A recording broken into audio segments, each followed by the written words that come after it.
شكرا لزميل ماجد الشجعي، تحية طيبة مجددا مشاهدينا الكرام متابعينا في كل مكان عبر قنوات بي ان سبورتس في مباراة الديربي رقم 125 بين الرجاء الرياضي والوداد، على اعتبار أن الرجاء والمستقبل هنا بمدينة مراكش اضطراريا بعد إغلاق مركب محمد الخامس منذ أيام بسبب الإصلاحات مرة أخرى، خاصة في محيط مركب ستاد تونور. إذا لحظات وتعطى ضربة البداية للجولة الثانية مع رضوان جيد. شوط أول تذكير انتهى سلبية، نتيجة بين الطرفين. فرص عموما كانت قليلة في الجولة الأولى، فرصتان للوداد وفرصة وحيدة لفريق الرجاء عن طريق زكريا حدراف. زكريا الذي تحرك بشكل جيد في الجهة اليسرى وكان مصدر القلق بالنسبة لمدافعي فريق الوداد. بالمقابل فرصتان واضحتان للأحمر عن طريق محمد النهيري. تلك الفرصة الأوضح هي لك يا محمد يا النهيري بعد الرأسية، والكرة اصطدمت بعد ذلك بالعارضة. حتى لا ننسى أناس الزنيتي الذي كان له فضل في بقاء النتيجة على حالها بفضل بعض التصديات الرائعة منك يا أناس يا زنيتي. ها وأناس مرة أخرى في متابعة هذه الكرة. لا تغييرات بالنسبة لغاريدو وكذلك فوزي البنزرتي الذي يلعب بنفس العناصر. احمد رضا التاكناوتي، نصير كومارا، داري النهيري، السعيدي، النقاش، الكارتي، تيغزوي، ونجم وشيبور. بالمقابل غاريدو يحتفظ ايضا بنفس الاختيارات. زنيتي في حراسه الشاكير، الحداد، فابري سنغا، دويك، باين، ياسي، حدراف، الحافظي، رحيمي ومحسن يجور في انتظار التغييرات المرتقبه. هذا الشوط الثاني وشوط التغييرات بكل تاكيد على امل ان يتحسن الاداء اكثر وخطف الانتصار هل يكون لفائده فريق الرجاء الرياضي ام من نصيب المتصدر الوداد الرياضي. تلعب الكره في الجهه اليسرى عن طريق زكريا حدراف. ممتاز، يمشي زكريا حول المراوغه، لكن بعد ذلك اشرف داريال كان فيه خطا.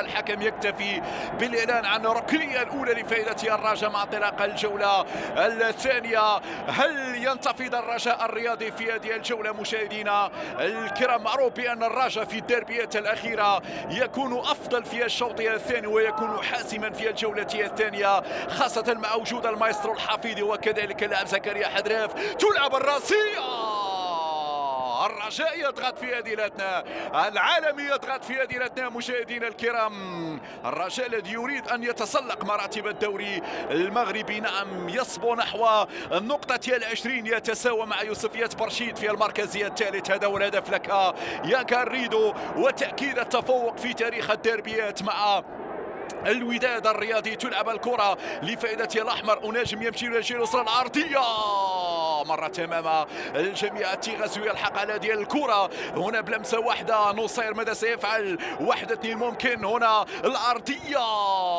بعيدة على السعيدي ولكن يلحق عليها نجم. نجم يجد تعطيه من طرف اللاعب الدويك، لأول مرة نشوف الدويك يلعب كطائر أيمن. انطلاقة منك يا رحيمي، ممتاز يا رحيمي، ممتاز يا رحيمي، والإنذار نعم، إنذار مستحق يا النيري. هذه المرة يا رضوان يا جيد تكون صارما أمام محمد النيري وتشير البطاقة الصفراء لأن الخطأ كان موجود. رحيمي نعم يعدي في هذه اللقطة محمد النهيري الذي لم يجد حلا آخر سوى إعاقة تقدم. رحيمي المميز، شوف رحيمي هنا محاولة المراوغة وبالتالي العرقلة كانت واضحة، بطاقة صفراء. بداية حماسية لهذه الجولة الثانية. شوف الإعادة مرة أخرى للكرة الماضية. نياسي يعيد مجددا ناحية اللاعب الشاكير بدوره لأنس الزنيتي. لازلت عند كلامي، أنس الزنيتي الحارس رقم 1 على مستوى الدوري المغربي. نعم، موسم أكثر من رائع قدمه أنس الزنيتي، توجه بلقب كأس الكونفدرالية الإفريقية الثاني في مساره بعد الأول رفقة فريق المغرب الرياضي الفاسي. انطلاقة من الجيري بن سفيان الرحيمي، العرضية هناك زكريا حدراف في الاستلام.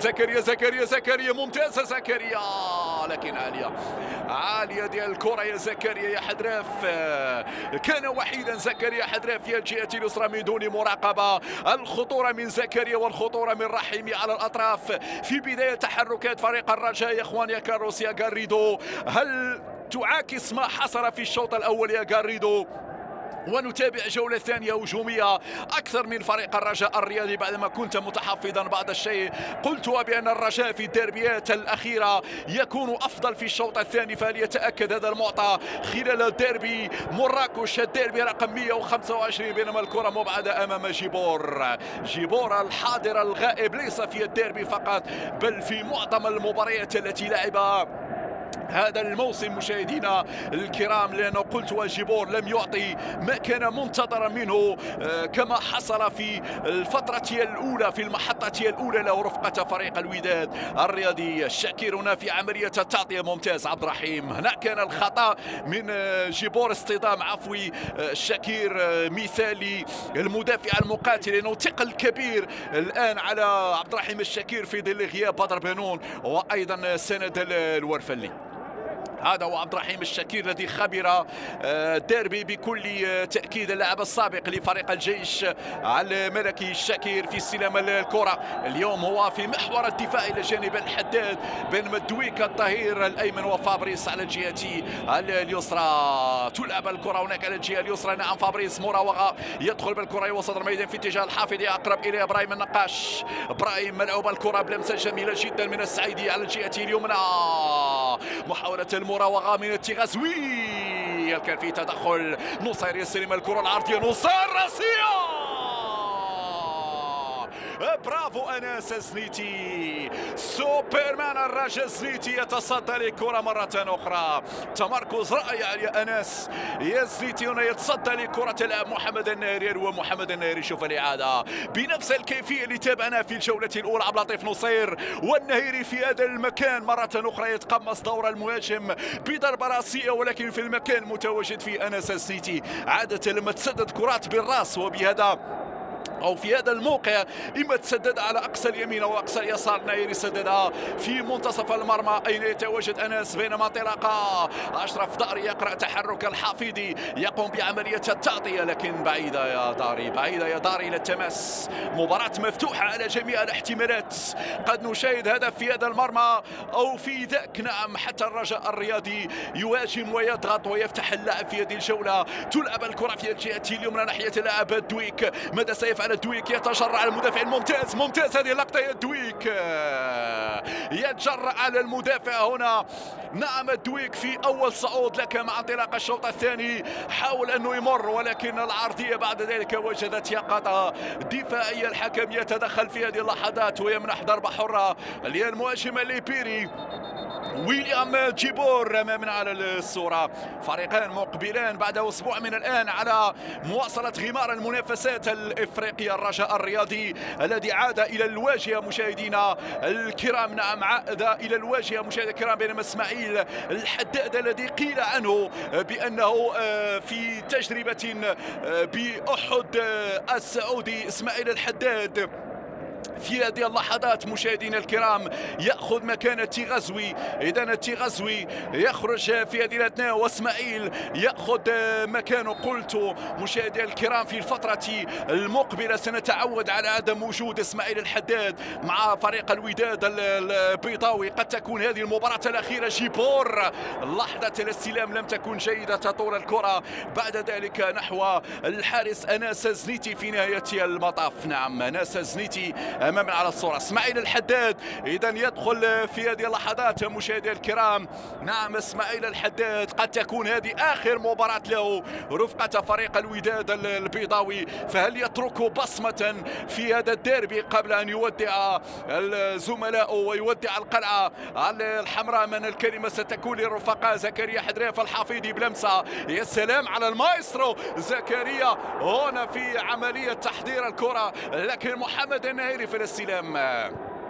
محمد النهيري اول تغيير يقدم عليه فوزي البنزرتي بادخال اللاعب اسماعيل الحداد. جيبور ينطلق لكن الكره تطول. عمليه الاستلام لم تكن جيده لجيبور. لو تتذكروا اللقطه اللي قبل هذه كان في عمليه وكان في تمرير كره داخل منطقه الجزاء، ولكن الاستلام لم يكن جيد من جيبور قبل ان تطول الكره نحو الحارس ناس سليتي. يرسل كرة أمامية زنيتي رحيمي، يا سلام يا سلام على هذا الكنترول، جميلة منك يا رحيمي. اكتشاف الموسم خاصة إفريقيا ما شفناه لرحيمي يؤكد بأن الرجاء عند لاعبين شباب في المستوى العالي، واحد من النماذج نعم اللي دارت بشكل أكثر من رائع. سفيان رحيمي اللي فعلا لم يكن رحيما بخصومه الإفريقية، نعم، وكان له نصيب الأسد من الأهداف ومن التميز ومن صناعة اللقب القاري. إسماعيل الحداد يتقدم من الجهة اليسرى، لكن الكرة تطول بعد ذلك إلى ضربة مرمى لفائدة فريق الرجاء الرياضي. قلت بأن سفيان رحيمي نال نصيبا من التميز على صعيد المباريات الإفريقية، وساهم بأهدافه وبالصناعة للأهداف أيضا في تتويج الرجاء الرياضي قاريا. الرجاء الآن عاد إلى الواجهة القارية كما كان كل رجاوي. بينما هنا لقطة رائعة من الشاكير، مميز الشاكير في هذه المباراة. قلت بأن كل رجاوي يتمنى عودة الأخضر إلى مكانته الطبيعية دوري أبطال إفريقيا، لكن ذلك رهين باحتلال الرجاء الرياضي أحد المركزين الأول والثاني في الدوري المغربي الممتاز، لأن الرجاء أيضا يهدف إلى التتويج بلقب الدوري المغربي. غاب طويلا الرجاء عن بوديوم الدوري المغربي الممتاز، وواحد من الأهداف كذلك المسطرة من طرف إدارة فريق الرجاء التتويج بلقب الدوري المغربي. ترجع الكرة مرة أخرى أنا من جانب نياسي للشاكير. الشاكير مهارته تحضر كذلك. سفيان رحيمي وحده ينطلق. رحيمي ماذا سيفعل؟ رحيمي العرضية ممتازة يا رحيمي، كان يبحث عن ياجور المتعود على التهديف في الديربي، لا مع الوداد ولا كذلك مع الرجاء الرياضي. لقطة جميلة جدا. رحيمي في الجهة اليمنى لم يجد المراقبة وكان حرا طليقا، حضر الكرة في اتجاه ياجور ولكن المتابعة الدفاعية من داري. الرجاء أخطر الآن،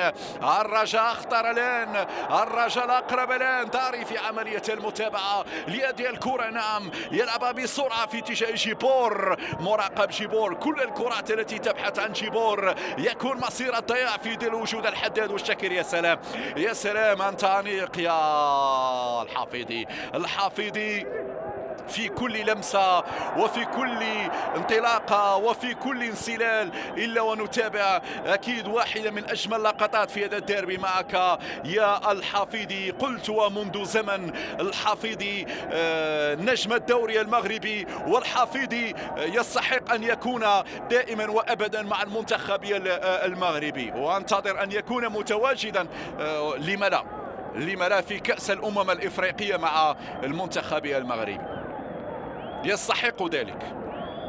حفيدي ربما الإصابات لم تسعفه على أنه ينضبط أكثر في الأداء ويكون أداء ثابت ويكون أداء أكبر بكثير من الأداء الذي نشاهده، لأنه فعلا لم يسلم من الإصابات الحفيدي، ولكنه دائما حاضر بإسهاماته المهارية والتكتيكية مع فريق الرجاء الرياضي والمنتخب ربما في القادم من المواعيد. بينما الكرة الأمامية ياجور يحصر الكرة، ياجور يراوغ، ياجور ينطلق، ياجور هذه فرصة للرجاء، كان وحده ياجور. التغطية بعد ذلك من داري يدخل بين وسط الميدان. ابراهيم النقاش بلمسة واحدة يفتح المجال لمحمد النهيري. ممتاز الدويك ياخذ الثقة بنفسه. الدويك يدخل، الدويك فرصة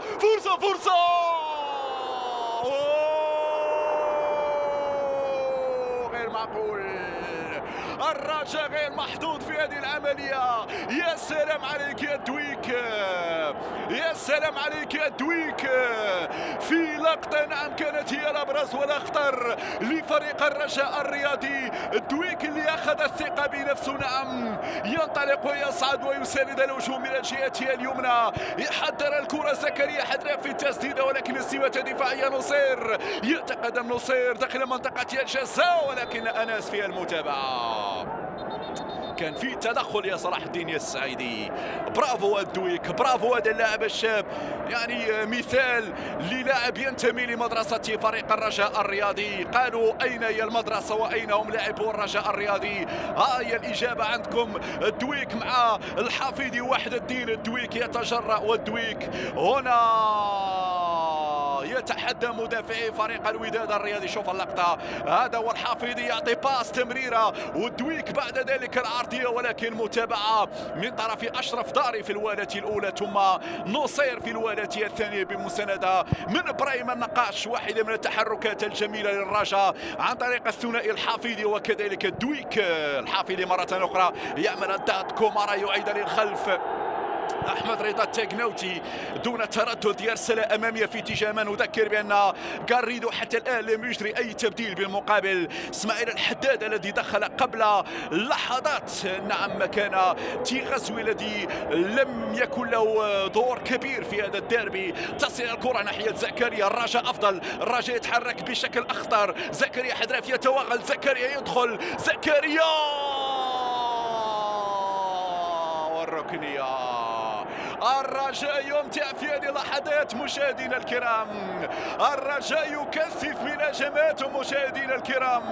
بعد الدويك ياتي دور زكريا حدراف من الجهة اليسرى. نعم الرجاء بات قريبا من الهدف، الرجاء يضغط اكثر، تلعب هذه الركنيه. هناك جيبور، اسماعيل الحداد يخرجها، تسديد لكن بعيدة تماما عن مرمى احمد رضا التكناوتي. الحكم يقول فيها ركنيه بعد تسديده فابريس نكا مشاهدينا الكرام. بينما جماهير الوداد هنا تراقب وتترقب وتنتظر ما ستسفر عنه هذه الدقائق، سيما الدقائق التي يضغط فيها فريق الرجاء الرياضي يتحصل على ركنيه في هذه 42 ساعه على بدايه الجوله الثانيه. 0-0 تحركات معك يا الرجاء من خلال الحفيظي على الخصوص وزكريا حدراف ورحيمي وحتى الدويك. نعم الملاحظ تحسن بشكل كبير في اداء الرجاء الرياضي خلال هذا الشوط.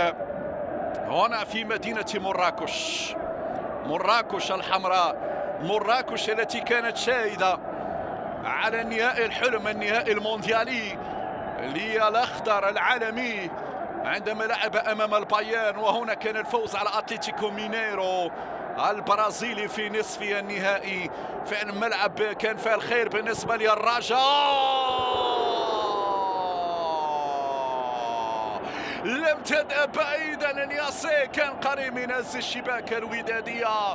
هذه الإعادة مرة أخرى في لحظة تذكرت فيها عالمية الأخضر ومرور الأخضر من استاد مراكش، ملعب مراكش، مينيرو وبايرن، وفي الخير بالنسبة للرجاء ولفوزي الذي يفخر بما حققه رفقة فريق الرجاء عندما وصل لنهائي كأس العالم رفقة الرجاء الرياضي. لكن الآن اللون يختلف والانتماء يختلف. اليوم يقود الوداد ويريد أن يحقق الفوز مع الوداد في هذا الديربي رقم 125 قبل أسبوع من عودة الوداد إلى معشوقة الكأس الغالية والكأس الأهم قاريا، دوري أبطال إفريقيا. سيد الدوري المغربي يصبو نحو اللقب ال20 في مسيرته على مستوى البطولة، وعينه على الكأس الثالثة في دوري أبطال إفريقيا. هكذا هي طموحات الأحمر، ولكن حتى الغريم، حتى المنافس العالمي الرجاء يصبو لنفس الأهداف، لقب الكونفدرالية للمرة الثالثة والثانية على التوالي، ولقب بطولة العرب، ولقب الدوري المغربي. هذه الأهداف المسطرة في الموسم الحالي مشاهدينا الكرام. ترجع الكرة مرة أخرى في وسط الميدان.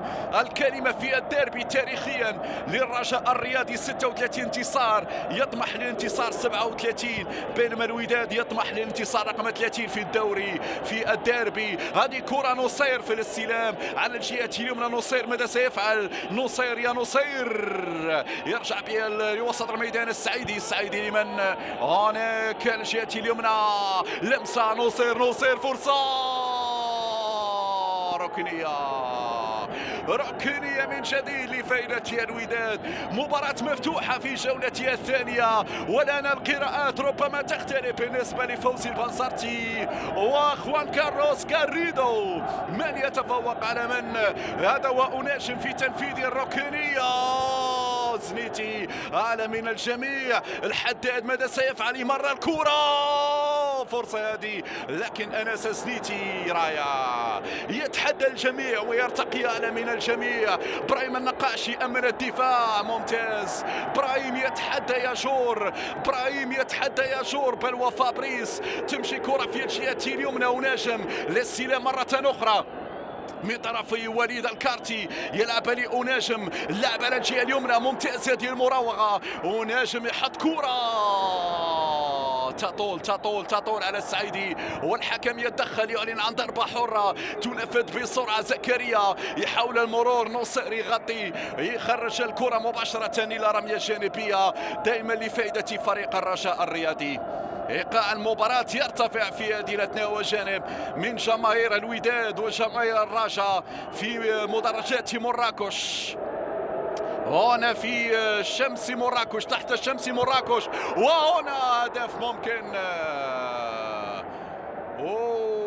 صفاء جو مراكش وشمس مراكش، لكن هنا غليان في ميدان مراكش في هذا الديربي. تمشي كرة أمامية لمن أنس في صراع مع وليد الكارتي وزنيتي. نهاية المطاف يتمكن من هذه الكرة، يلعبها بسرعة في اتجاه من الدوي كان يشاهد بوطيب، لحظة نرفزة فوزي البنزرتي في هذه الأثناء. نعم، يستشعر خطر الرجاء الرياضي في هذه اللحظات. جيبور استلام الكرة، ونجم ينطلق وحيد هناك في الجهة اليمنى، ونجم يدخل، ونجم يسدد، والكرة بعد ذلك تتحول إلى رمية جانبية. مباراة ينقصها هدف، لا من جانب الرجاء ولا من جانب الوداد. ونجم لحظة تنفيذ التماس، هل يترك التنفيذ لعبد اللطيف نصير؟ ونجم هو الذي ينفذ. لا لا لا لا لا لا يا نجم، والحكم يطلب إعادة تنفيذ التماس من المكان الصحيح. ونجم يستعد للتنفيذ في هذه اللحظات، بل سيتركها للمتخصص عبد اللطيف نصير. الآن هو من يستعد لتنفيذ الجانبية. صعود وليد، صعود الحداد، جيبور، 3 لاعبين داخل منطقة الجزاء. نصير في عملية المراوغة، يمرر كرة ناحية نجم، المراقبة عن كتم من فابريس والمساندة من زكريا. رائع زكريا لساند الدفاع، يساند فابريس نكا في الجهة اليسرى، وفابريس يتركها إلى ضربة مرمى بعد مرور 67 دقيقة، والتعادل السلبي لا زال قائم بين الطرفين من جماهير الفريقين. لأن قلت المقاطعة كانت كبيرة من طرف فصائل الألتراس المساندة للفريقين، وهذا أثر على الحضور الجماهيري. كنا نتمنى حضور يعني 40,000 متفرج في هذا الديربي. شاهدت زوير المترجي يستعد لدخول زوير اللي سبق له وانسجل في الديربي. نعم، يستعد للدخول البديل، بينما أناجم استلم الكرة وجه لوجه مع فابريس نكا، ونجم ينفذ هذه التمريرة. وليد الكارتي في اتجاه محمد الناهري، ترجع مرة أخرى لإبراهيم النقاش، ونجم يستلم مجددا، كنترول ممتاز، يخرج له فابريس نكا، فابريس وأناجم، هو أناجم يرفع كرة على القائم الثاني. لا أحد فقط الدويكي يتابع هذه الكرة. هنا الخروج بها من طرف الشاكير وسط الميدان، والمرتدة الهجومي للأخضر. الرجاء الرياضي ينطلق في هذه العملية معك يا زكريا حدراف. ماذا يفعل حدراف؟ شنو يعمل حدراف؟ يمرر كرة،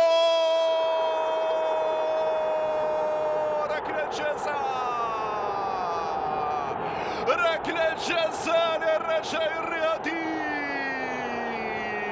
رضوان جيد دون تردد يعلن عن ضربة جزاء للأخضر في هذه اللحظات. مشاهدينا الكرام، في لحظة المرور، في لحظة العبور، التمريرة من زكريا حدراف، لحظة العبور، والتكناوتي يقع في المحظور أمام ياجور. شوف الإعادة مرة أخرى، ياجور مع التكناوتي، ياجور يصطادها، ياجور جابها، ياجور اصطادها، ياجور جابها. من سيتكلم بالتنفيذ هو الشاكير، عبد الرحيم الشاكير هو من سينفذ ركلة الجزاء. عادة الضغط يكون كبير الشكير في لحظة التنفيذ، خاصة في هذه المباراة المهمة يا غاريدو. الشكير وجها لوجه مع أحمد رضا التكناوتي بعد مرور 69 دقيقة. هل تتغير النتيجة؟ الرجاء ليس الشباك أم الكلمة تكون للتكناوتي وجها لوجه. الشكير مع التكناوتي، الإشارة تأتي من رضوان جيد والشكير يتقدم، الشكير يسدد، الشكير يضيع.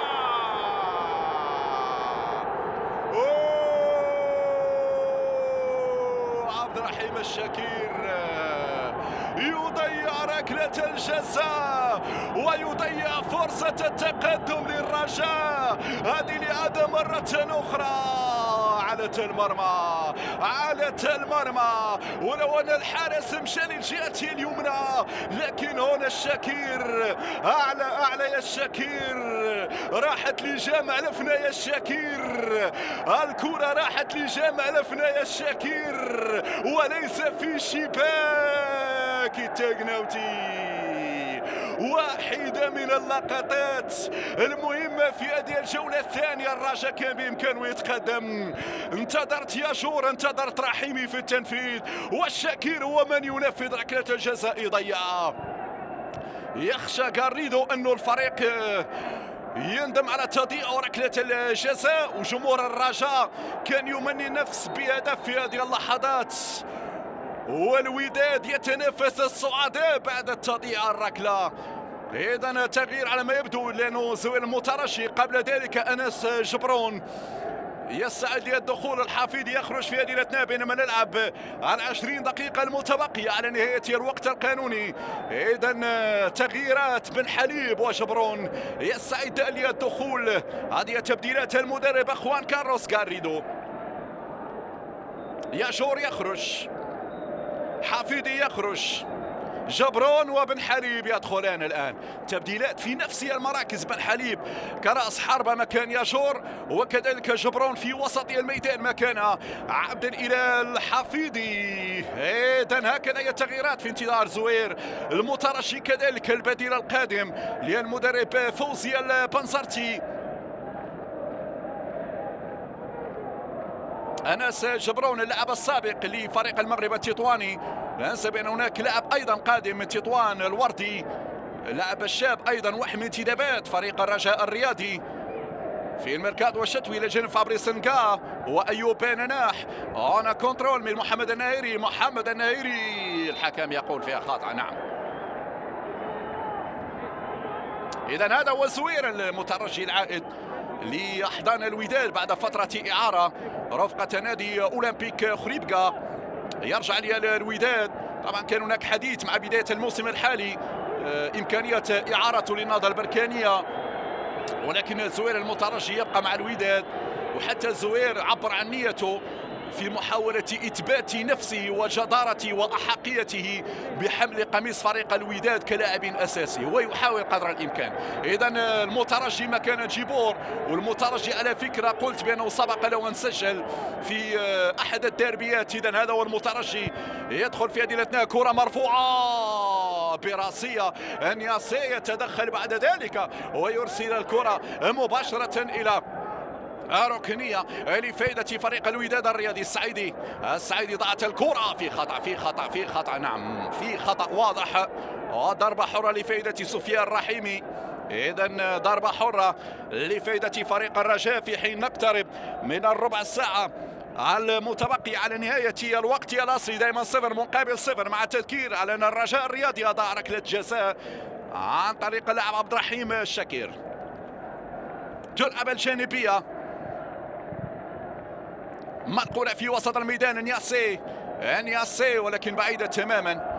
يعني الرجاء الرياضي كان أفضل على مستوى الفرص، كان أفضل في هذه الجولة الثانية مشاهدينا الكرام، وكان الأقرب لافتتاح باب التهديف يا غاريدو. سنرى هل تغييراتك الماضية سيكون لها أثر إيجابي. لاحظوا بأن الرجاء يدافع، يعتمد على المرتدات الآن، أصبح يعتمد أكثر على المرتدات مع سرعة خاصة زكريا حدراف، لأنه في كل انطلاقة لزكريا تكون الخطورة. كما ترى يا زكريا، كما ترى يا حدراف، هذه كرة أمامية يمشي الحداد الحداد والزنيتي في نهاية المطاف. الخروج كان موفق من أنس الزنيتي أمامنا على الصورة.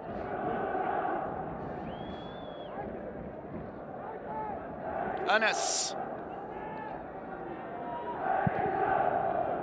يرسل كرة أمامية، محمد النايري بالرأس، السعيدي بجانبه النقاش، تصل لإبراهيم. نعم إبراهيم النقاش، نصير يطلب هناك على الجهة اليمنى، يفضل السعيدي بلمسة قصيرة.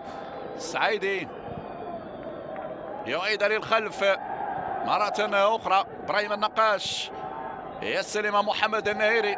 ضغط الآن على حامل الكرة من عناصر الرجاء الرياضي، لأنه فعلا الوداد يجد مشاكل في عملية البناء الهجومي. ممتازة ممتازة ممتازة منك يا إبراهيم في اتجاه نصير، يعطي تمريرة لأناجم. أناجم العرضية، الحداد في المتابعة بالراس، كان في اتجاه وليد الكارتي. نعم ما عجبني اللمسة الرائعة لإبراهيم النقاش. نعم تمريرة أرضية جميلة في اتجاه نصير، بعد ذلك أناجم الآن في تنفيذ الركنية. فرصة هذه كومارا دائما خطيرة، والزنيتي في المتابعة، ينطلق بها زكريا حدراف مرة أخرى. زكريا السرعة يا زكريا مع رحيمي في الجهة اليسرى، محاولة المرور مراوغة وتسديدة مرة عالية. هذه المرتدات التي يشتغل عليها فريق الرجاء الرياضي، تحول من الدفاع الى الهجوم يكون سريع جدا للرجاء. باقل اداء من التمريرات الرجاء يصل بسرعه لمرمى فريق الوداد، بينما التصدي الرايه لانس الزنيتي. مشاهدينا الكرام ترجع مره اخرى وضعيه تسلل بالفعل على محمود بن حليب. دخلنا فعليا الربع ساعه المتبقي، الربع ساعه الحاسم، كل شيء يبقى ممكن. تشوف بانه في بوادر هدف لا من جانب الرجاء ولا من جانب الوداد، والحكم يتدخل في هذه الأثناء ويعلن عن ضربة حرة تنفذ بسرعة. نصير يمشي، نصير لمن عنده أناجم لكن فابريس هناك يراقب. ترجع لوليد الكارتي مباشرة للسعيدي، السعيدي لوليد، وناجم وحده على الجهة اليمنى. نعم يستلم هذه الكرة، يلعبون أكثر على جهة أناجم. مراوغة ممتازة، مترجي العرضية، الاختراق الأول لك يا زوير يا المترجي. يدخل فعليا في جو المباراة زوير، اللاعب الذي أدخله فوزي البنزرتي قبل دقائق في أول عملية مرور منك يا زوير يا المترجي. لقطة جميلة وعملية جماعية جميلة جدا هنا تابعها زوير المترجي، لكن الكرة تطول بعد ذلك إلى ضربة مرمى. تنطلق هذه الهجمة رشوية، فرصة كومارا. بعد ذلك الحكم يصفر خطأ وضربة حرة لفائدة فريق الوداد الرياضي. بن حليب اللي كان في صراع مع كومارا اللي انصفه الحكم رضوان جيد. اسماعيل لم يعطي حتى الان ما كان منتظر منه. اسماعيل الحداد استلم الكره وجه لوجه مع الدويك. اليوم الحداد ممتاز يا الدويك، مباراه وديربي مميز للاعب الدويك صراحه، دفاعيا ممتاز وحتى هجوميا شفنا بعض انطلاقاته على قلتها كان خطيرا. نعم الدويك الذي يراقب تحركات اسماعيل الحداد على الجهه اليسرى. اذا ستلعب هذه الجانبيه عن طريق اللاعب محمد النايري في تنفيذ التماس. يلعب لإسماعيل الحداد لمن هنا بلمسة واحدة. السعيدي لمن وناجم يطلب الكرة في الجهة اليمنى، يفضل العودة لأشرف داري. ماذا يفعل داري بعد ذلك بالرأس؟ التدخل تصل مرة أخرى. محمد وناجم يدخل بها، يلعب للسعيدي، السعيدي ونصير. السعيدي يرفع، فرصة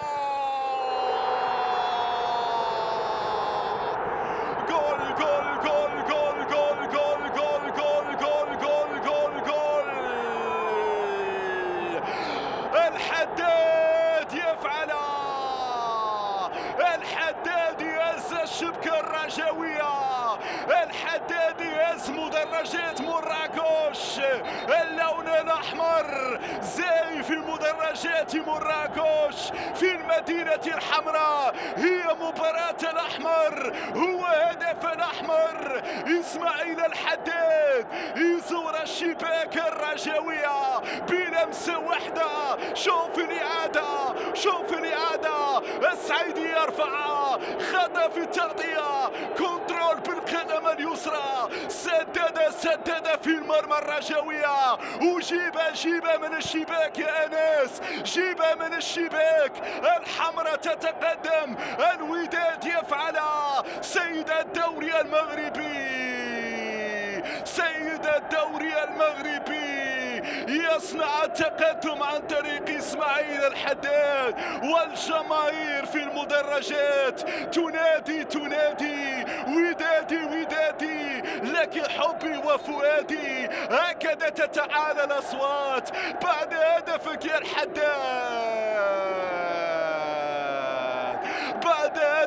يا الحداد في الديربي رقم 125. هكذا عاقبهم الحداد بعد أن أضاعوا ركلة الجزاء. هكذا يا كرة القدم يا غاريدو، أضاع عبد الرحيم الشكير، والعقاب يأتي من الحداد بعد عرضية من السعيدي. الحداد من دون رقابة، تغطية دفاعية كانت سيئة، واسماعيل يضع في مرمى أناس زنيتي. 1-0 للحمراء، 1-0 للوداد، 1-0 للمتصدر، 1-0 لصاحب المركز الأول أيوب ناحية السعيد للدخول. الآن سنرى ردة فعل الرجاء لن يقف مكتوف الأيدي، لن يقف مراقبا، بل سيحاول التعديل بعد هدف اللاعب إسماعيل الحداد. تمشي كرة في الجهة اليمنى لفائدة الأحمر في وسط الميدان، لمسة واحدة، استعراض، ثقة وأفضلية الآن رقمية. هل يؤكد الوداد ربما بهدف آخر أم أن الرجاء سينتفض؟ صدقوني الرجاء لن يستسلم بسهولة أمام السيد الدوري المغربي العالمي. هنا كتبت العالمية للمرة الثانية بالنسبة للرجاء، يريد أن يعدل النتيجة.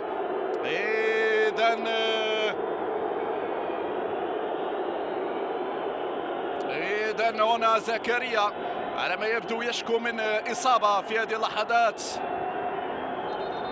يخرج زكريا، يدخل أيوب ننح.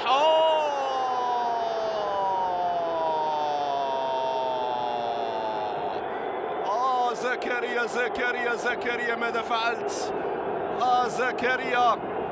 زكريا حدراف. لا زكريا أرجوك زكريا حدراف، أنت لاعب كبير ومقامك كبير وذو سمعة طيبة. صحيح النرفزة شيء عادي، ولكن لا تبالغ في ذلك، أنت كبير بأدائك وكبير بأخلاقك. رائع زكريا، أخيرا يتقبل الأمر زكريا حدراف. غير معقول هنا في لحظة خروجه. ماذا يفعل زكريا؟ وما معنى هذه الإشارة، وما معنى هذه الحركة التي قام بها زكريا؟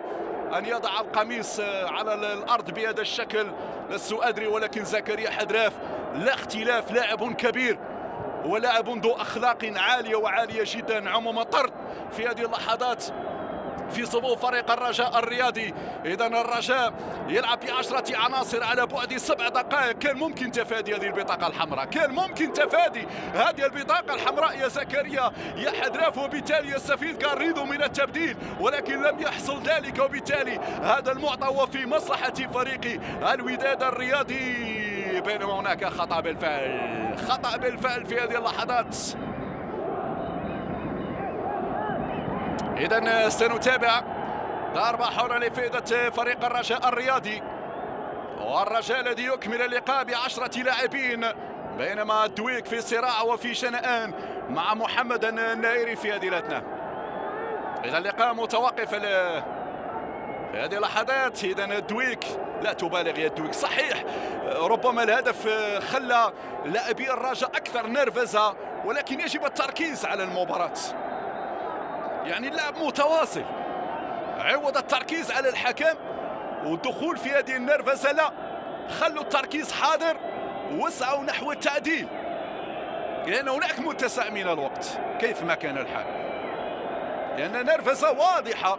الوداد عرف كيف يستغل الموقف، كيف يصل المرمى بعد ضياع ركلة جزاء من الشاكير. هو الشاكير يرفع كرة داخل المنطقة، متابعة بعد ذلك من طرف اللاعب محمد أناجم. أناجم من يوقفك يا أناجم هو فابريس سنغا.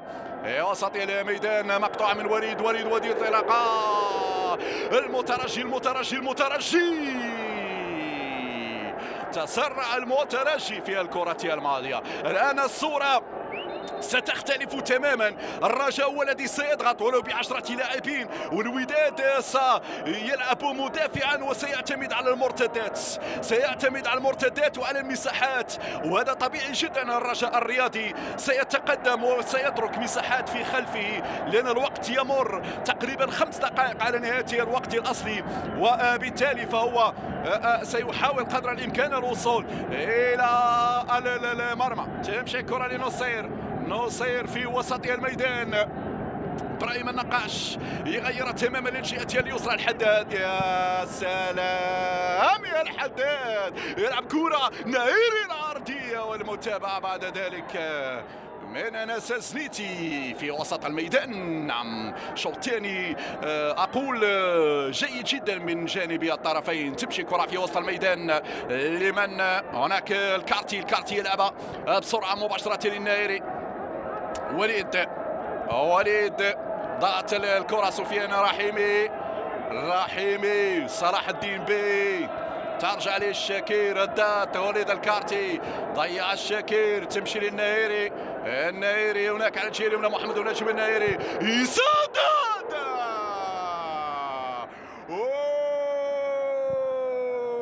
بوم يا النايري، بوم.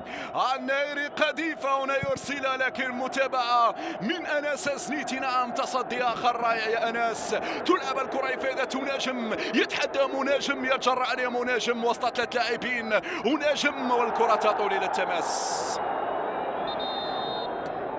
ناجم الكرة تطول بعد ذلك إلى رمية جانبية، وبدأت العكس نهاية المباراة. هناك أيوب نناح يسعى للدخول مكان صلاح الدين باي، إخراج لاعب وسط ميدان وإدخال لاعب وسط ميدان هجومي. نعم، هو أيوب نناح. ورقة هجومية أخرى يدفع بها غاريدو، التغيير الأخير من جانب المدرب الإسباني. كذلك دخول أيمن الحسوني، جرت العادة الحسوني دائما يدخل في دقائق الجولة الثانية مكان وليد الكارتي.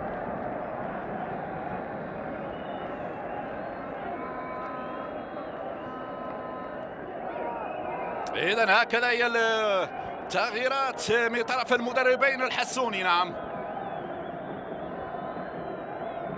تلعب الكرة بسرعة لفائدة فريق الرجاء الرياضي. الحداد يرسل الجهة اليسرى، تدخل من أشرف داري يرسل الأمام، متابعة من الحداد مرة أخرى.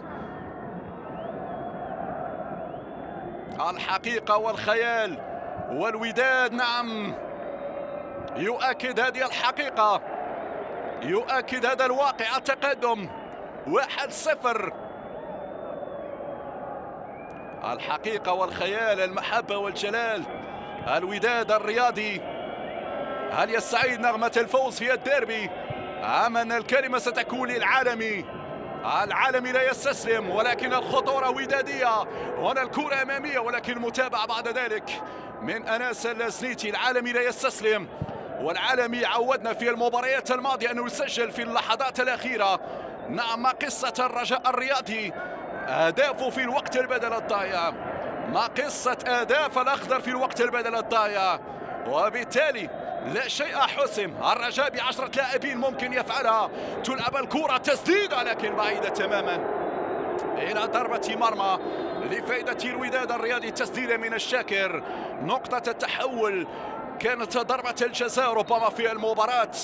يعني كان ممكن نشاهد سيناريو آخر لو فعل الشاكر، ولكن هذه كرة القدم بحلوها ومرها. كانت الدقائق الماضية مر على الرجاء لما ضاع ركلة جزاء ولما تقبل هدف، وكانت حلوة وجميلة للوداد لما تقدم عن طريق إسماعيل الحداد. إذن سنتابع ضربة المرمى هناك تاغناوتي في التنفيذ، تاغناوتي بالراس توصل للمنتصف، متابعة من جانب محمد الناهري، الناهري لإسماعيل، إسماعيل بلمسة يحضرها للحسوني.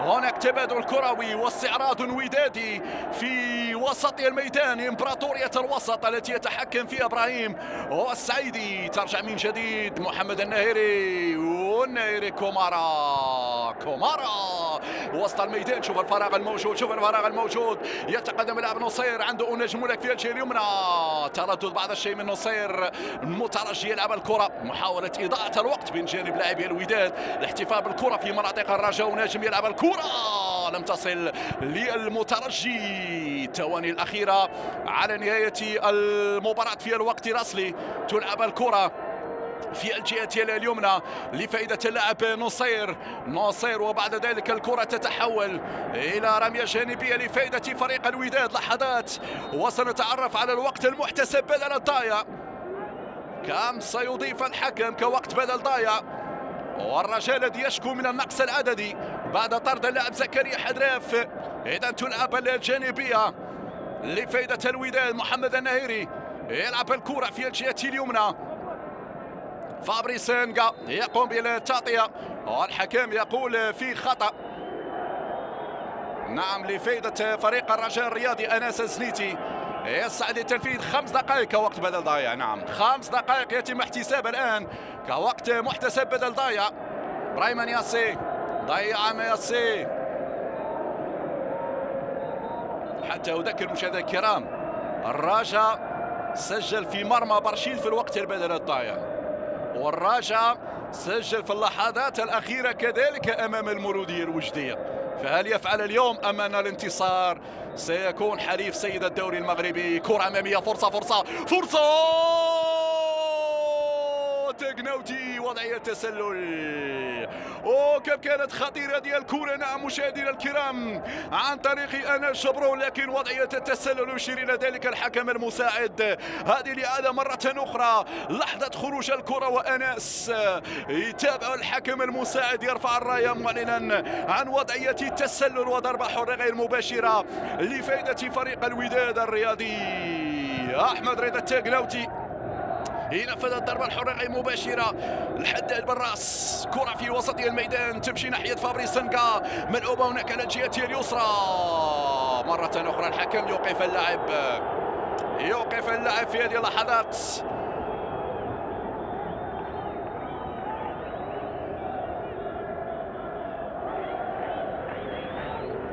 ويعطي ضربة حرة لفائدة فريق الرجاء الرياضي.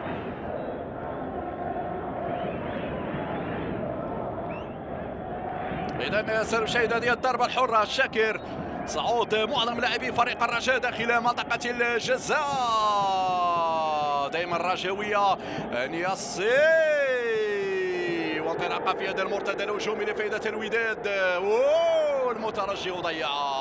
عودة كانت موفقة لفابريس نغا، تمشي أمامية من أناس الزنيتي. أناس لمسة يد، نعم لمسة يد واضحة في اللقطة الماضية من الحداد، وبالتالي ضربة حرة لفائدة الوداد. يحاول الأحمر أنه يكسب بعد الثواني، ونحن نعيش الدقيقة الثالثة من الوقت البدل الضائع. الوداد لازال متفوق بهدف مقابل شيء، وبالتالي في طريقه للانفراد بصدارة الدوري المغربي، وبالتالي تكتمل الصورة بالنسبة للوداد، لأنه هذا آخر مؤجل يلعب فريق الوداد الرياضي، في حين الرجاء عنده مؤجل آسفي ومؤجل كذلك فالجيش الملكي.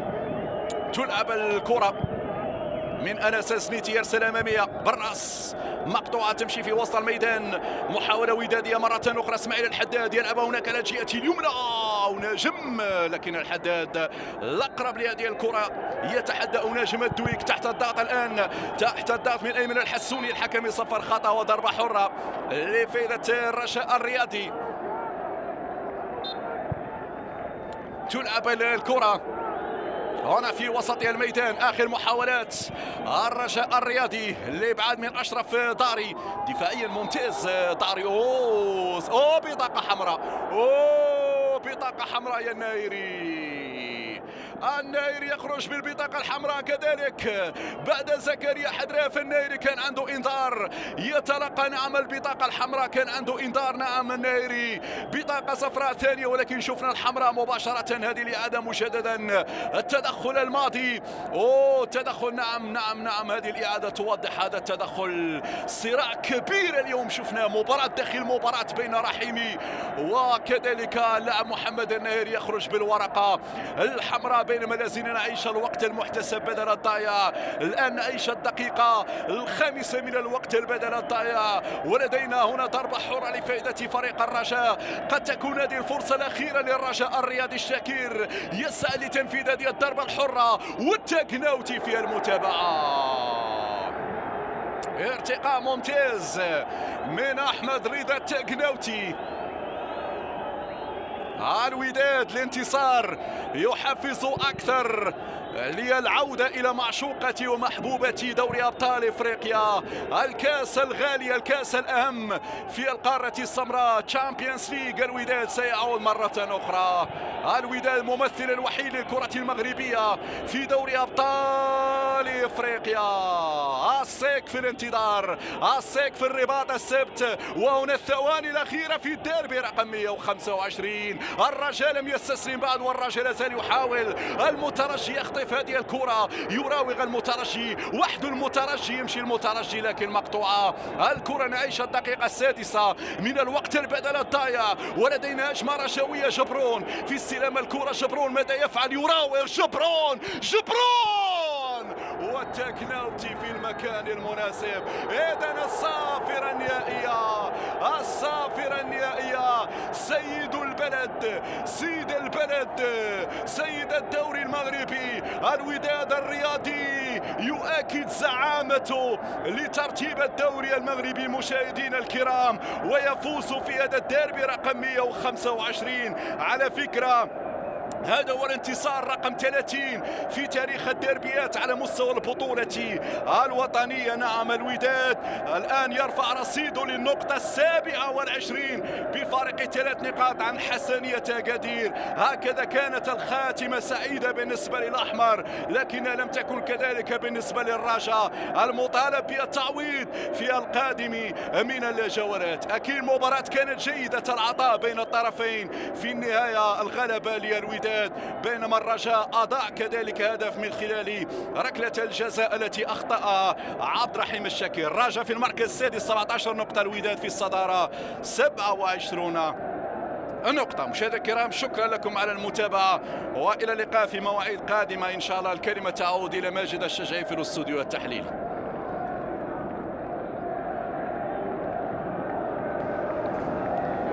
شكرا جواد باد. إذن الديربي في